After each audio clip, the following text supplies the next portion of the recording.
Hi, and welcome back to another edition of Voices. This is episode 24, and the show title is Occupy Millennial Voice. This is going to be a different show than usual.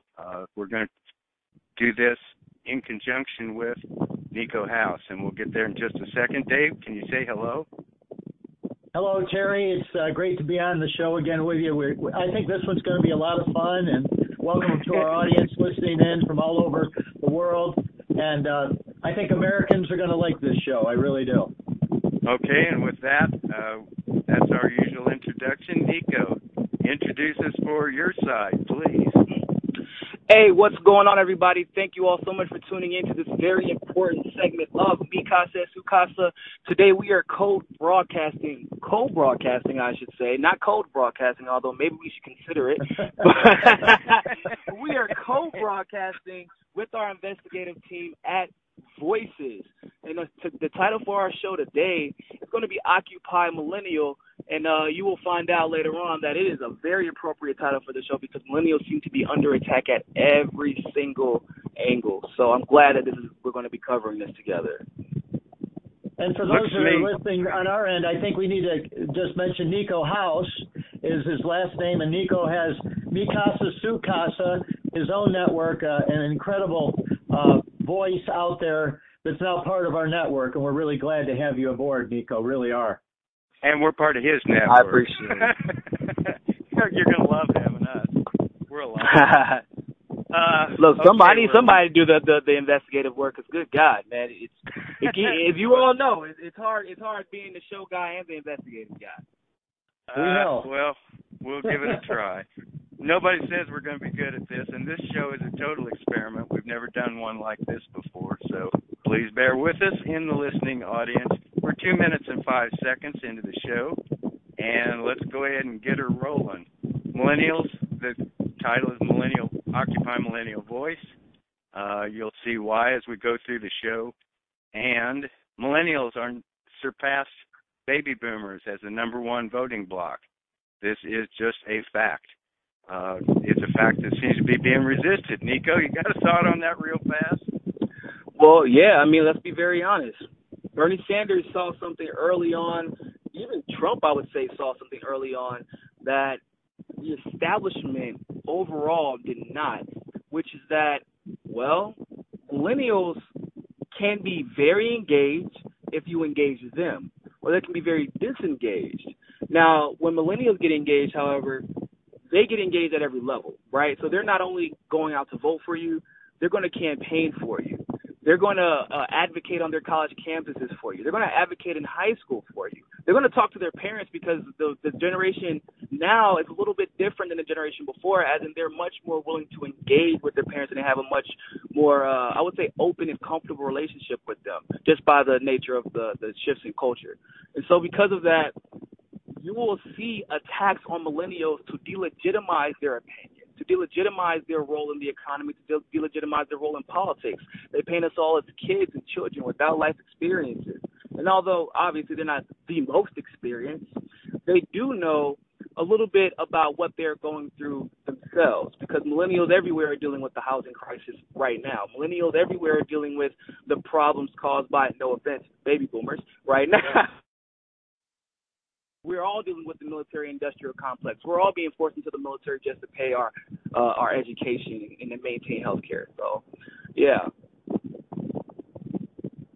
And you know, we have the situation that is unfolding even as we speak of what happened with a millennial up in Ohio just a couple of weeks ago when he was Sam Ronan, who was a candidate for the Democratic National Committee chairmanship.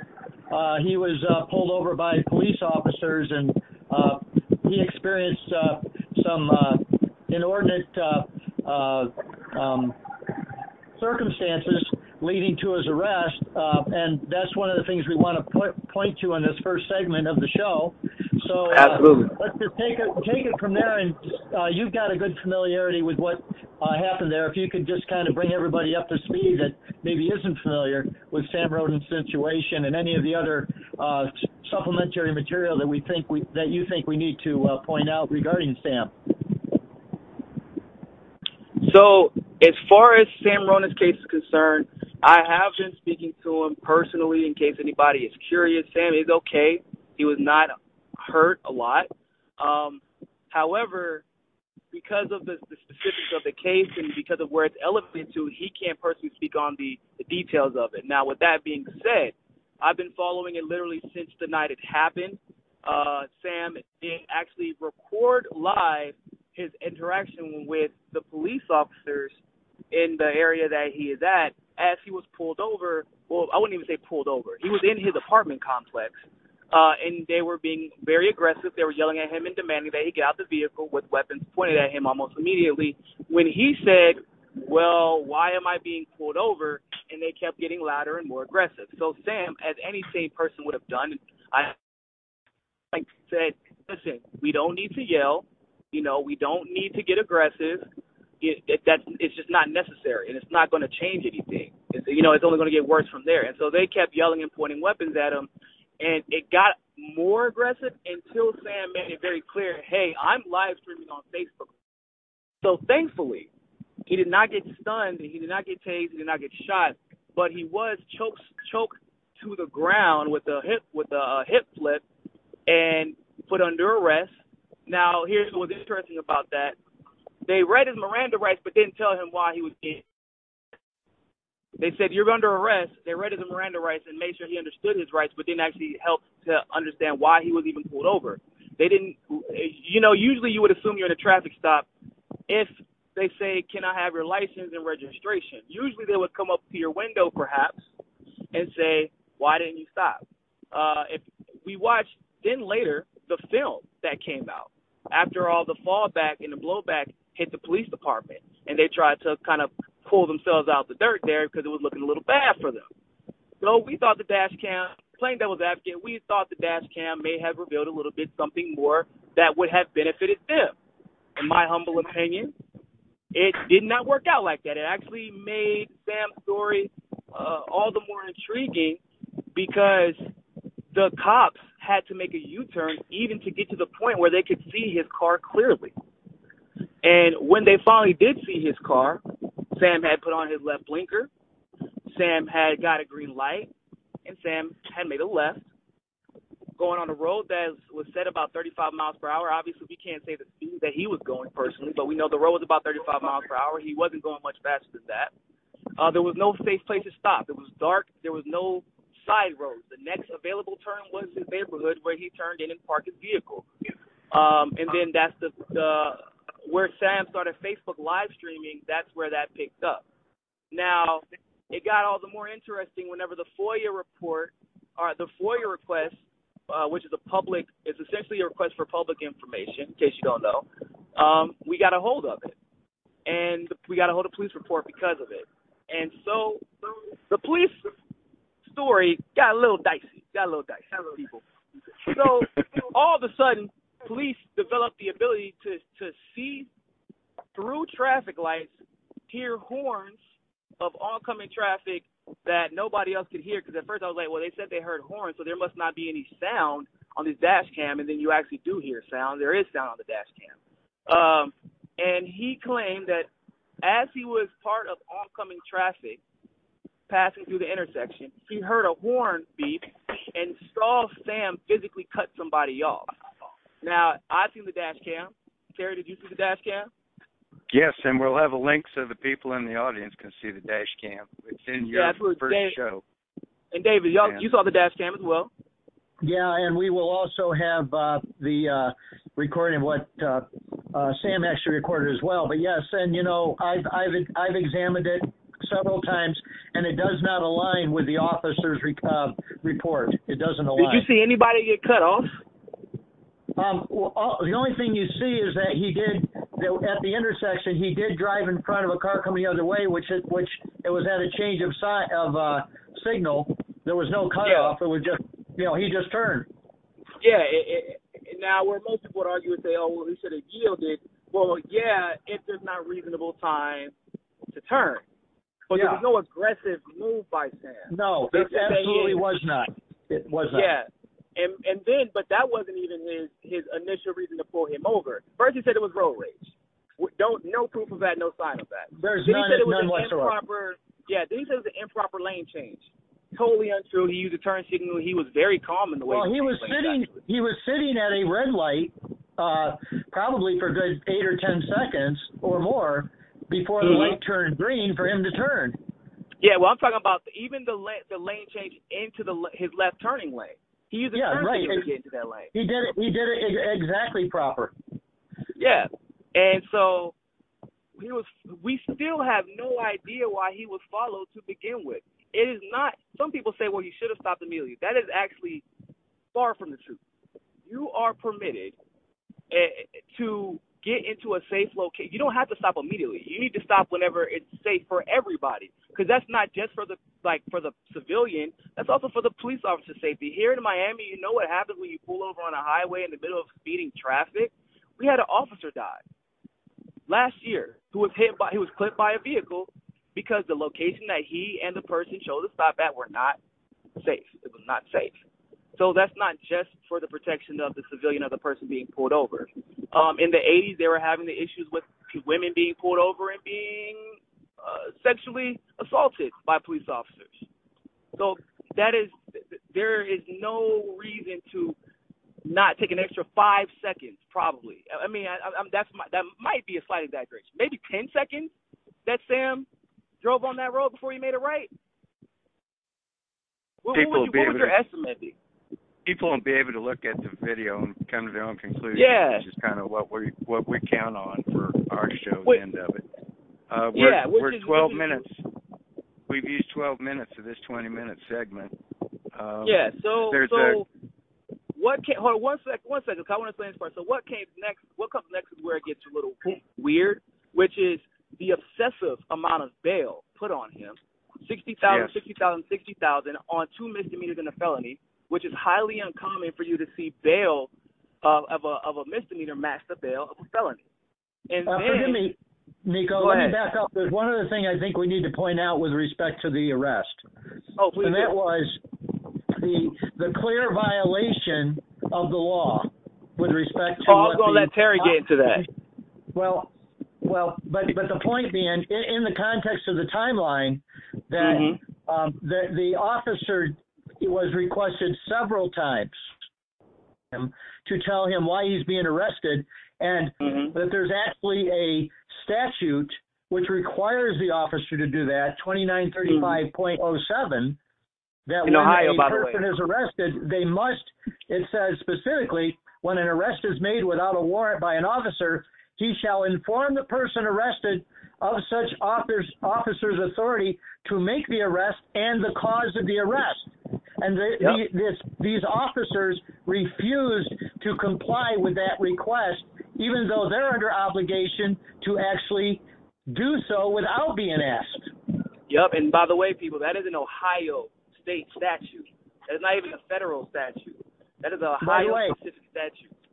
It's been around since 1953. And that's a good point, that in Ohio that's right, but that doesn't necessarily mean the other 49 states have that same rule. We don't know that anywhere except in Ohio, and we'll have a link to that actual code. And the Bar Association will have a link to them where they're saying the same thing. So when I looked at the video, the only clear law violation I could see was that police officer did not follow Ohio law. Now, I'm a layman, but that's the way it looked to me, and people, again, can make their own decision. That's what we're going to say. And they cornered him where he was not allowed to walk away. So they did not give him a reason, right? That's why, and I'm glad that Sam said this. He said, who are you, these supposed, officers, supposed law enforcement? Because how can he possibly know, as a politician, by the way, because in case you all don't know, Sam did run for the DNC chair position. He ran for Ohio House out of District 1. He was at first a Democrat, but switched over into Republican because of it's a Republican-saturated district, and he wanted to try to swing Republicans. So that we've got about 5 minutes left in this section, and you did state in your show, which we're going to link, that it at least has the appearance of being politically motivated to pull him over illegally, as far as I can see.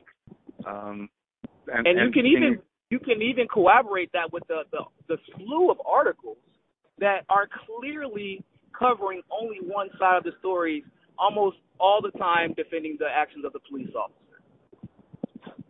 We'll have a screenshot when we do a Google News search. We'll show the results of that screenshot that we can see. There doesn't seem to be much news nationwide about this at all. Another news media blackout. What little there is there does seem to be, just like you just said, very slanted. Did they ever try to contact Sam and get his side of the story, or did they just say what the police said? Not to my knowledge. But usually when they try to contact somebody, they didn't get in touch with them. They say we either did not get in contact with them or they said no comment. But I didn't see that in the articles, and I'm not sure. You didn't mention that. I didn't either. So, and people can do their own search and see what conclusions they come to, and that's what I'd recommend here. Judge for yourself, people. We've got about 4 minutes. Can you kind of give a real brief idea of a little more detail on Sam's political background? He did run for Democratic National Committee chairman last year. Yes, against Tom Perez and Keith Ellison. Tom Perez is currently sitting Democratic chair, and there was some funny business that went on in that election, but probably more so specific to Ohio. District 1 is an extremely important district because the person who sits there right now, which is, I just had a brain, Kosher, I believe I think that's his name, it's Kosher. He actually is sitting on the Foreign Affairs Committee right now in the House. We'll go ahead and try to have a link to that, too. There's a political, David, help me out here. Is that Ballotpedia? Has the political background on Sam for sure, and then I think his people that are also. Yes. And Sam took 20% of the votes, by the way. When he ran, he took 20% of the votes in both the Democratic primary and the Republican primary, and he was about to start working with Green to start having the coalescence of the progressives and the Republicans and the blue people in the area to get behind a greater goal. And so because he was able to pull that many votes from both parties, that could be potentially seen as dangerous. And, this isn't the first time that we've seen where there's been threat or intimidation on candidates who have wanted to get their voice out there by police, by being arrested. We know that happened to Jill Stein, who was running for president on the Green Party ticket back in 2012, where she was actually held for several hours in handcuffs. And that's going to be, we'll have a link for that on our page as well. That'll take us into the second section. The second section, we do want to mention also that we did a show on the DNC fraud lawsuit, and that's not what they want to call it. You'd know it better than I do, Niko. And you were. No, we do call it DNC fraud lawsuit. Awesome. I haven't been screwing that up. It's nice to get something right once in a while. Anyway, we'll have a link to that show where we interviewed one of the two co-lawyers in that case, and you're involved. You've got some personal knowledge on that case too, Niko. In about a minute, real quick background, because that's a whole another couple of shows too, I'm sure. Well, long story short, I was the one who came up with the concept. I came down to Miami and took everything that I had gathered from doing investigative work with Jam-Packed Super PAC. And my experience on the Bernie Sanders campaign in North Carolina, and then I came up with the concept of how to sue and how to win. And right now we're in the federal appellate court doing oral arguments. Awesome. Well, somewhere up the line, we'd like to get an update, but really at this point, not that much to update. The case is still moving forward, I assume. We did have one update, evidential update. Okay. Cassandra Fairbanks had a DM conversation with Gucci for Two, who we now suspect was an American psyop, where Gucci for Two was adamant about trying to figure out exactly how close we were to winning the case. Like, he was adamant about it. We'll try and get a link to that. So it's on Twitter. If you have it, you can go to DNC Fraud Lawsuits Twitter if you want to see it. And we'll try to get that link too.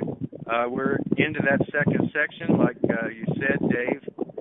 Jill Stein was arrested in 2012 because there was no seat for them at the debates. The third-party debates then of 2012 happened because the two candidates were there were political presidential candidates being arrested in 2012. People, if you weren't aware of that, it should be a headline. For trying to debate, man. Yes. I wonder if candidates should be arrested for trying to subvert political or federal investigations. I don't know. Is that a thing? Do candidates get arrested for that, or is it just debates that they get arrested for? Well, we definitely can document it in 2012, and probably there's a pretty good database, but I don't think we got time right now, unfortunately. So this millennial voting bloc is now bigger than the baby booms. It's the largest block of votes. And I see the millennials being slurred quite a bit. Can you kind of once again give us a little background on what it's like to be a millennial trying to you guys have got the con here. We have passed the torch from the baby boom to the millennial generation as a voting bloc. I can just speak from the journalism side of millennials, which is a very unique one, believe it or not. It's difficult when you're as young as I am, especially when I started. I was 26 when I started my journalism career. And speaking about some of the things that I have to speak about does require a lot of political experience that I just so happen to gather. But it's very unique for a 26-year-old to have that much experience and that many political contacts. And so when you're trying to speak about these issues, you have, no offense again, baby boomers and the children of baby boomers who are always like, you need more experience to understand how things really work. The duopoly has always been here. You don't really. How would you know that? Like I deal with that regularly. I have people when they offer critiques, it's never actually legitimate critiques. It's them telling me what they would have rather heard or what would have made my claim more legitimate in their minds. And so it's the idea that millennials are kids even after we're adults, and that's because that's how the mainstream media and certain memes on Facebook and I know it's huge in the left-right paradigm. We're perceived as two different, in the right we're perceived as very needy. On the left, we're kind of almost idolized in a sense. Like, we're invincible, so we can do whatever we want to do. They're resilient. They're resilient. Too, right, Dave? Yep. So. Well, it's interesting because when you think about the millennials and the fact that they're being told, well, you don't have enough experience, well, there's certain things that they've got tremendous experience in. There's a article on The Week magazine which they talk about Occupy Wall Street and the people that were involved, which were many of them millennials. 64% of the people that participated in Occupy Wall Street or any of the other events were under the age of 35, and the vast majority of them were low-income individuals. So they had experienced a lack of economic, security and stability. Yeah, and so for that, for people to say, well, you have no experience, well, in certain areas they have tremendous experience having to do with lifestyle and their ability to move out and participate in the political process. I mean, I would even go a little bit. And they say it's a millennial thing, right? But I know at least one of you were alive in the 70s. I'm pretty sure both of you were if not adults, you were close to adults in the 70s. Yes, and so they used to say the same thing whenever the rise against the military-industrial complex started really heating up because of Vietnam and Korea, and people started seeing the patterns, right? And then the millennial influence, I always tell people, I said the thing that was always interesting about JFK was his evolution. He came in as neoliberal royalty, and then he evolved and evolved and evolved, and then he evolved so much that he had to be quieted. But I still remember how passionate my last speech was about not allowing essentially the deep state to control the country, and where they use the narrative to do so, and that's exactly what we're seeing right now.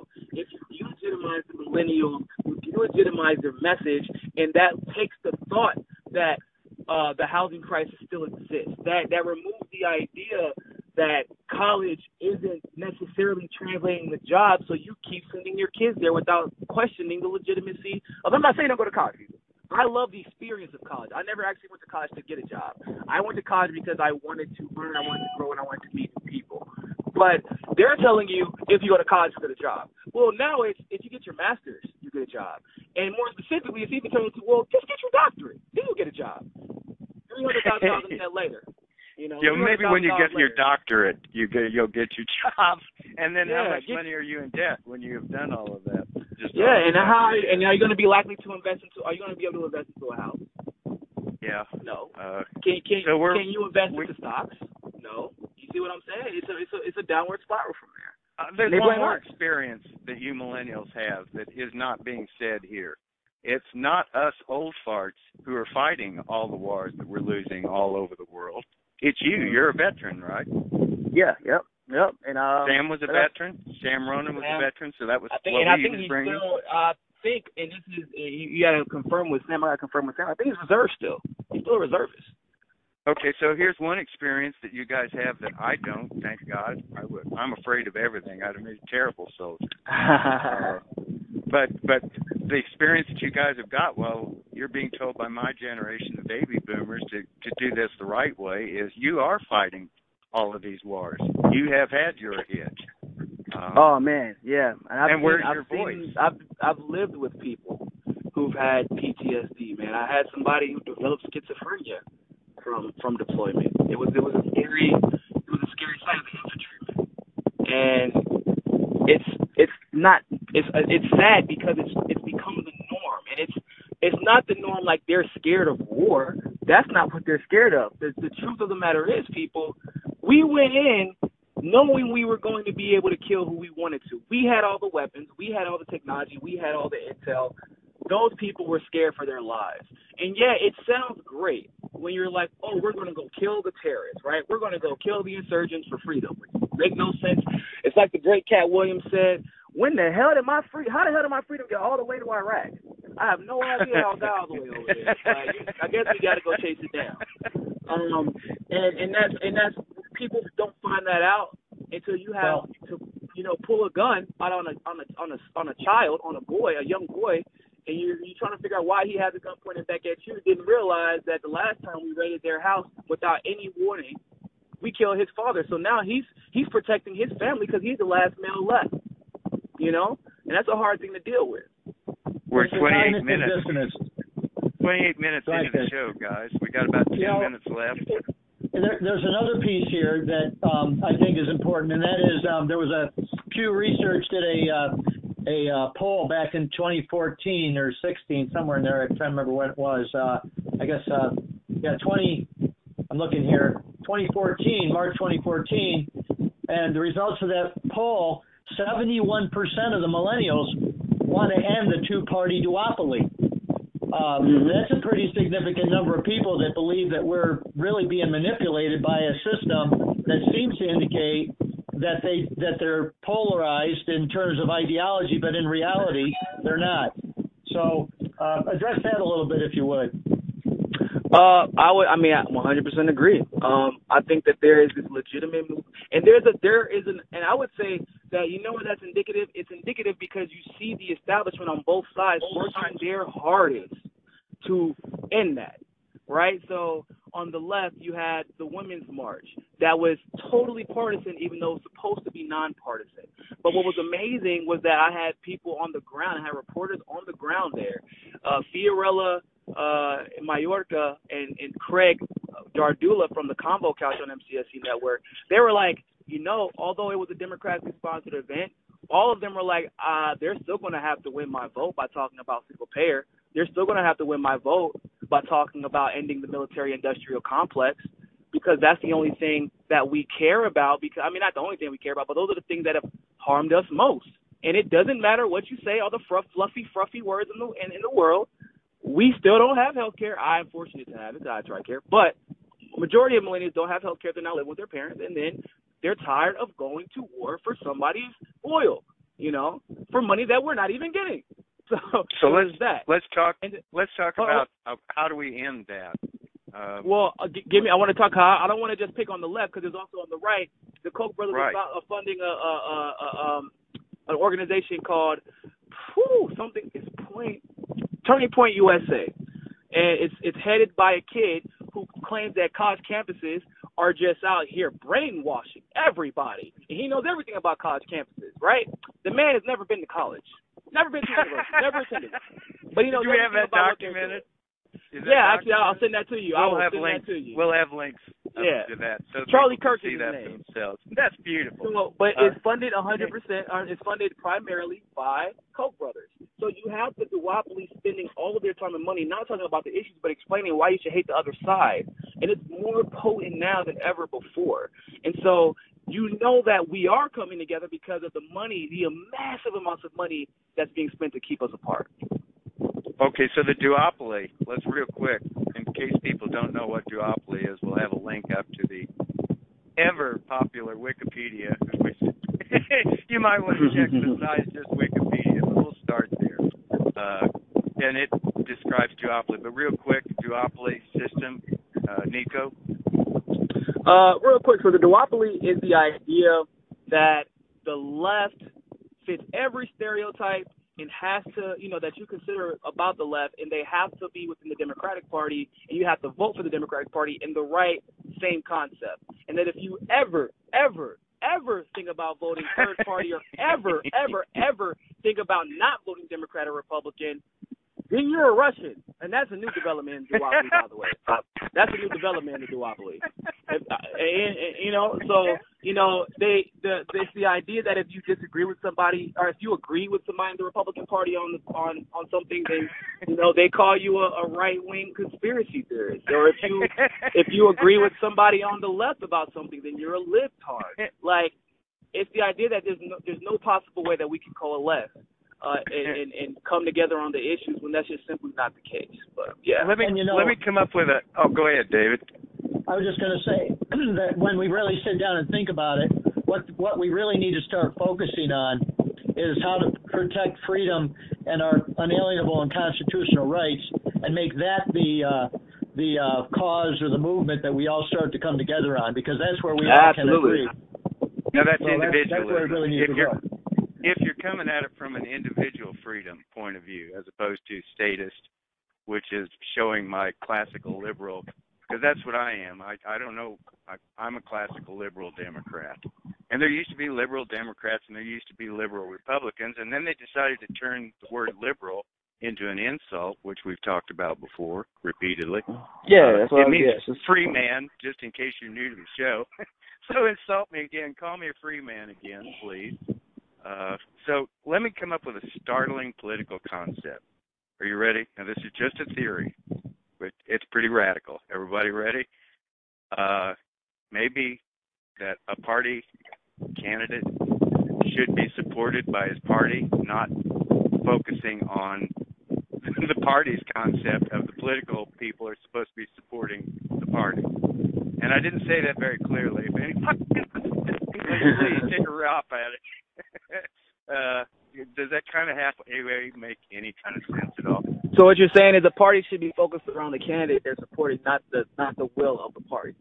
Yeah, and that brings us into, let's talk about the history of how we get duopoly. Why are there two parties? And there's this big, long, horribly complicated book by one of America's best historians named Charles Beard, and he explains the history of how we got parties really well. And they screwed him over big time for his punishment for his sins, but that's another story, and we'll try to throw a link to that.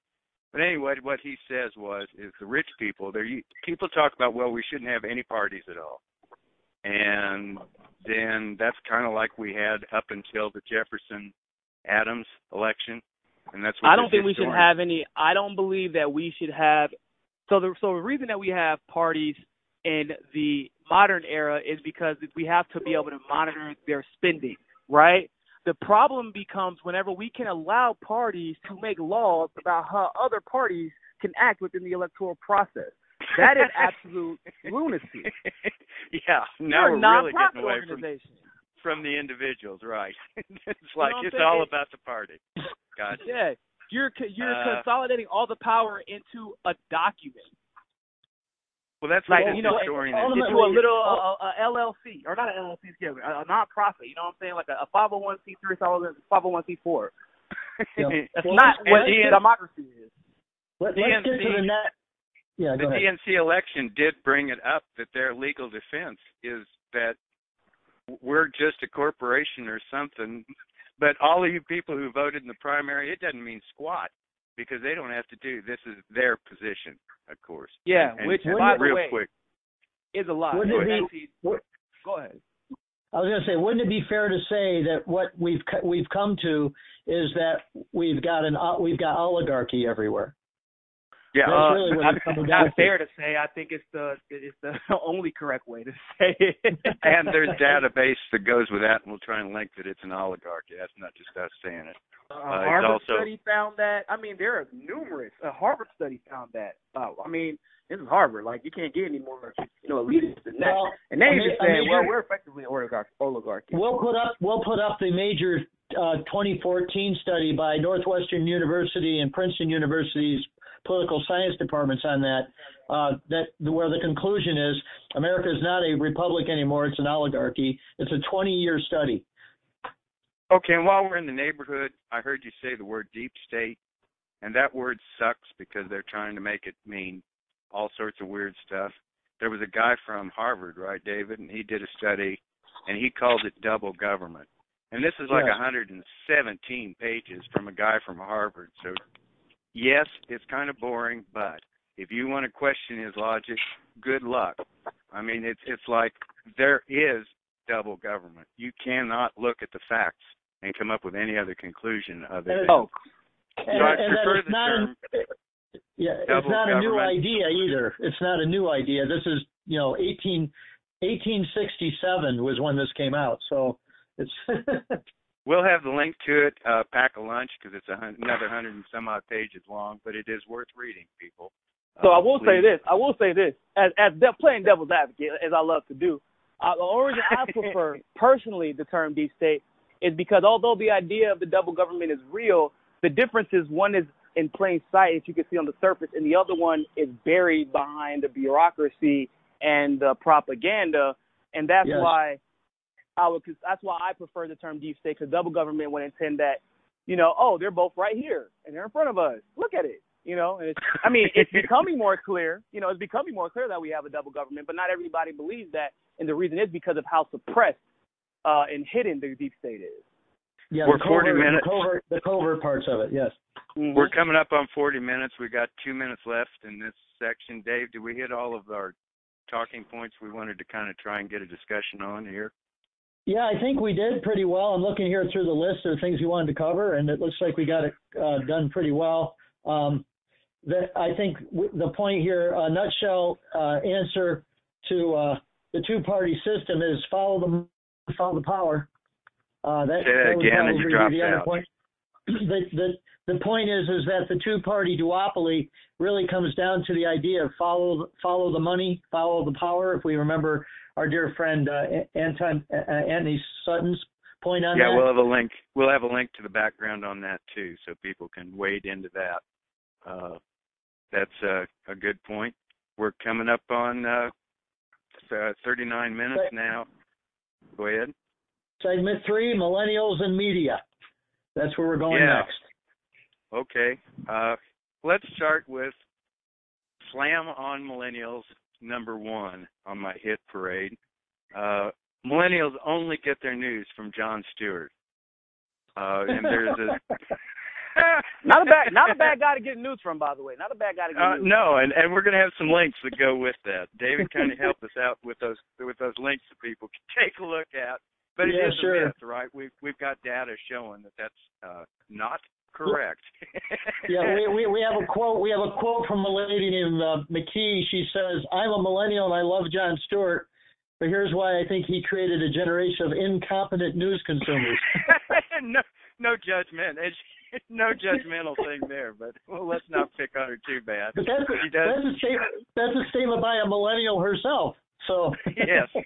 So well, you gotta remember, not all millennials are paid equally. Okay, so let's be very clear. The problem with millennials being overall broke is that when you have a lot of millennials that they get out, millennial ambition is very dangerous because, like in any group, any marginalized group, and I do believe although millennials are the number one voter base, we are potentially the most marginalized because of that. When you get an opportunity to succeed and to be able to take care of yourself and your family, like in every other example, you become an individual. You separate from the pack, and then they use you to target the very base that you're supposed to represent to legitimize their claims about that particular base, or their arguments against them, I should say. Incompetent news consumers. How about victim blaming here, y'all? Yeah, right. You know how I knew that? Blaming. You know how I found out about the 9/11 situation with the cancer that was being caused by the attack on the fire department, the firefighters, and they had their insurance taken away from them by the federal. You know how I found out about that? It was Jon Stewart. That was Jon Stewart after he left The Daily Show. Specifically, he went right after almost a week after he left The Daily Show. He went right to D.C. and started advocating for those firefighters. That's what Jon Stewart did. We've got a quote from Jimmy Dore, who is another comedian who does news, kind of. Once again, there seems to be a pattern here. And as sad as the news is right now, and scary as the news is, maybe that's what it takes. Maybe it does take a comedian to be able to say this George stuff. Carlin. Wasn't a lot of people realer than George Carlin. He was the best, man. He really was. Does go way back. There was that guy from Oklahoma. All I know is what I read in the newspapers, and I can't think his name, but we'll have a post up for it. But that all the way back to the last depression. Oh, we're talking about Will Rogers. Yes. Will Rogers. Yeah.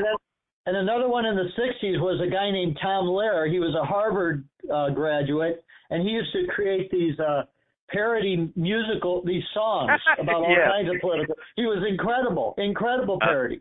And with my millennial bias, I will say that also if you're interested in seeing a modern take would be Dave Chappelle. His last two Netflix specials were just, oh man, I remember he said, I'm so excited about Trump, and he said, man, I looked at them and said, you dummy, he's not working for you, you're poor, he's working for me. It's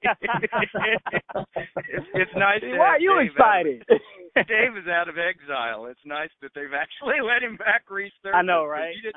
You didn't hear much from Dave there for a while, but he did show up at Ferguson. Unlike a lot of people, Ferguson was a hairy nightmare. He's a low-key activist. I was impressed. He was actually there. He wasn't there just... Very intelligent. Much more intelligent than what people think he is. And a superb comedian. That show was one of the funniest shows I've ever seen, and I can't believe they let him on TV as long as they did on commercial TV. It was a very... people always get surprised. It's weird that people always say, why do you have to inject politics into comedy? I'm like, hold on, what? That's a new thing? I thought that was pretty much the norm. Wasn't that the norm? You know? It's different levels of politics. Sometimes to deal with the social political issues. Sometimes to deal with the governmental. But it's all politics. That's pretty much that's what the best comedians are known. But Jimmy Dore again, and you've worked with him. He's kind of in sister station with what you're doing too, right? He's actually with TYT. I was on Ron Placone's show, who is Jimmy Dore's co-host of one of the co-hosts of Aggressive Progressives, and the Jimmy Dore show, and we work with a lot. Like we do a lot of intersectional stuff. We cover almost the exact same things. We network with him and Lee Camp, Tim Black. We try to work together as much as possible. Oh, there's three from the Susie Dawson, who's a 2 or 3 time guest on this show. She just did Worked the with Unity her for and Jay. Also. Yeah. And we will have a link to you did an hour for her show. Can you real quick give us an idea what that was all about? Essentially, Julian Assange, if you all don't know, which you should by now if you're on this channel, is being held with, at this point, the reason, we don't even really know legally what the reason is. Everything legally that they can hold him for has been thrown out the window 10 times over. So they're just being petty and vindictive at this point. But he is still being held. His health is, in fact, deteriorating. He has no internet. He's not allowed to leave the embassy, or he will be arrested by no country other than the United States of America. And so they held WikiLeaks and the Internet Party worked together to create an online vigil for Julian. And I was very, very fortunate enough to be asked to speak. And pretty much I was just, paying tribute to the fact that really he brought independent journalism and gave us a voice that was so loud. It reverberated so deeply that, the WikiLeaks literally made people famous because of, covering them when no one else would. Networking with people who, like us, working together and collaborating and covering them together. And it just reminded us why the First Amendment, why free press was ingrained in the First Amendment. It was because whenever this moment came, somebody was going to have their free speech taken from them. And we were going to have to be the ones to fight because our democracy was going to rely on it. And that's what Julian Assange reminds me of. And Niko, one of the key points, I think you even addressed it during the show, but I heard it from several others, is that if Julian Assange goes down, nobody is safe. No person reporting anything about any situation anywhere is going to be safe in being able to express what the First Amendment is there to protect. And that's the key point of it all. If Julian Assange isn't safe showing people what happened. He didn't show people made up information. He didn't, fabricate anything. He showed people what happened. Hey, I'm just letting you know everything that y'all thought was happening is happening. Somebody gave him documents. All he did was allow them to be published on a website. That's it. All he did was provide material facts. That's it. Yeah. And so if you can't do that anymore, if the government is going to suppress that capability, it's unalienable. We have a right to do that the government itself cannot abrogate. The government itself cannot restrict or infringe. He gave us, Julian Assange gave us our autonomy back as an American people. The autonomy to make educated decisions. And again, we are press. There is no doubt about it. Caitlin Johnson has done a really good article on that. I'll see if I can get the link to it. The definition of press has been decided by the Supreme Court. This is not up for grabs. It basically says if you're disseminating news, you're a member of the press. So if you hear somebody saying, well, he's not press, you can take a look at this Supreme Court decision and decide for yourself. We'll have a link to it. One of the articles here is the WikiLeaksization. Boy, there's a big word of the news. Dave, real quick. I don't think I said that right, but we'll have a link to it. You did say it right. You absolutely said it right. The WikiLeaksization of the American media. I'm on a roll. WikiLeaksization. I think that's pretty much what it is. WikiLeaksization. Jack Goldsmith has a very good article about it, and it will be linked. And it's a slur too, by the way, because it starts off with the premise just as an assumption that the Russians did it. So keep in mind, there's a slur in here. Be aware of it, but the rest of it you might want to take a look at because it's pretty good information. Just make some bad judgments. There is no proof that the Russians did it. There's a lot of proof that the Russians didn't. And there's a lot of proof that the media lied about whether or not. I forgot to mention that. Well, we didn't. They said that there were 17 intelligence agencies that agree, and ironically enough, there was almost over 17 retractions about that statement. I feel like it's perfectly fitting because everybody had to retract the statement. I mean, New York Times broke the article originally, right? Right. That was the most undercovered retraction in the history of retraction. Hey, the whole reason that you started this Russian investigation, right? All of this hysteria, all the animosity towards Vladimir Putin, and all of the whole reason that Robert Mueller was even brought into this. Yeah, we retracted that because that wasn't even true. But let's keep all the investigations open. Let's keep Mueller in his job. Let's not investigate the liars who told us this. They didn't even put on an article saying, look, we were wrong. We should maybe retract and backtrack here. No, it's like, well, we're just going to retract this under the table real quick. And then the CNN guy, remember, he said, no, none of that's true. None of that's true. On camera. None of that's true. That's just for the ratings.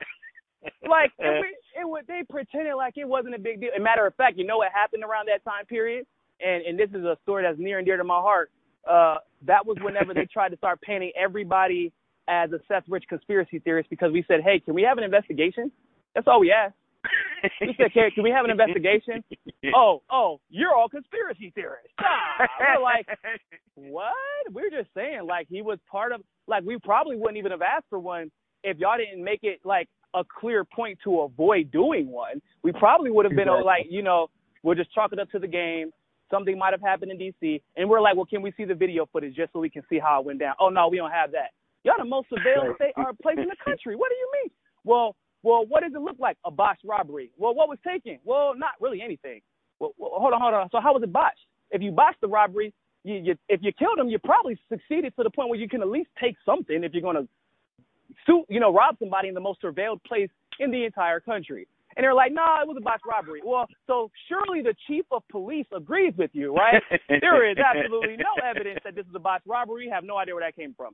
Well, so why you CNN keep telling us that? You know what? We're starting to think that y'all might be hiding something. And then that happened. So the convergence of the idea that Seth Rich people were all right-wing conspiracy theorists came from the left questioning it constantly, the need for people to forget that Hillary Clinton, and the need for people to forget that he was part of the DNC, the need for people to forget that it was being hidden by the Metro Police Department, and the need for people, for them to want people to believe that somehow everybody does that is a right-wing conspiratorial Trump supporter. And we were pretty much enamored with that and fighting with that. We weren't even enamored. We just had to fight the narrative. And so that entire story with New York Times and CNN all went down the drain, and it never got traction because of that. The Seth Rich conspiracy theory accusations started coming out. And the tragedy of it all is that there have been several significant individuals that are dead now because of that whole situation. And that, you know, if we have an unalienable right to life, those people lost that unalienable right. That's really the key problem here that we've got to address. We got to get people to understand that don't, at this point, feel as if they've got any reason to care. They better care because it's going to be coming to a neighborhood near you in a very short period of time. And, you know, we laugh about some of this stuff, but when we get down to the nitty-gritty of it, it's pretty serious. How much and time not a we got single left, suspect. Terry? Imagine losing your family member and they claim it's a botched robbery. You know better. You hire a private investigator, you know, out of a GoFundMe that you started because the police were not being allowed to do their job. They even start smearing your private investigator, and then somebody assigns a crisis control public relations guy to you. So you can't even speak for yourself now. And to this day, in your son's death, you still have no suspects, but they've done everything. They put all their time, all their money, and all their investments into quelling a narrative instead of finding the murderer of your family member. How would you feel about that? Exactly. Well, we know how they are, that the spokesman says that they don't want to look into it. That is Brad difficult Bowman? to believe. Yeah. But Brad Bowman, political hitman? Yeah, that guy. And we'll try to get the documentation also up so people can make this decision for themselves or not if they would choose to ignore it. We've got 6 minutes left in the show, and I want to talk about the new media and the millennial. A lot of the older people are still having trouble switching over from turning on their TV to turning on their computer and finding their news so they can make their own answers as individuals. Can you talk about that, Niko? Or the smartphone, too, Terry. I mean, that's becoming the main vehicle for news is your own smartphone. Mm-hmm. So thank God for the technology. I'll say a couple things on that real quick. The easiest way for me to help you understand this is when you go to shop for a car, do you walk in and the dealer walks up to you and says, this is the car you're taking home today. Here you go. Have a nice day. You just leave the parking lot assuming that is the best car for you. No, right? You know, what if it doesn't drive right? Maybe what he told me about the car isn't true. What about the gas mileage? Is it comfortable for me? Is it comfortable for my family? Does it fit my needs? The news is the exact same way. How do you know that that's the news that's going to give you the information that you need if you didn't even put any effort in looking for it? It just popped on your TV. Only thing you did was, maybe turn it to CNN and pay the cable bill. That's about it. So it's the same thing. You have to go out and look for the news, and you have to look for people who lean left. Look for people who lean right. Look at the facts and judge for yourself. And at the very, very, very least, you'll be much more educated than anybody else. Well, than like 50% of America. Maybe you don't agree with the left, maybe you don't agree with the right on a particular issue, but you'll be educated about both sides of it, so you're not ignorant, and that's the most important thing. And the other side of the, go ahead. Go ahead. I was wanting to ask, and what is it that your network group is doing? And again, we are going to be working with you guys. So I want to make it real clear. We're trying to group up here. As individuals, they're taking us out. If we let Julian Assange go down as an individual, they are taking us out one by one. What are you guys doing? So the MCSC network is filling in the gap that has been left. There's a huge vacuum left in objective press. We have people, like Terry said, he considers himself a classical liberal Democrat. I consider myself an independent progressive. We have people who consider themselves a little bit more left than I am. I got a pescatarian who's trying to become a vegan on the network. I have somebody who would slaughter a baby cow right now if you ask them to on the network. And they're partners. They live together to do their show.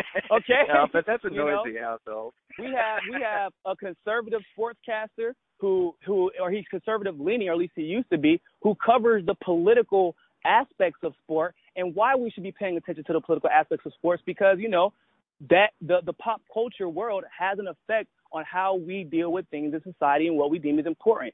And he came from a military background like myself.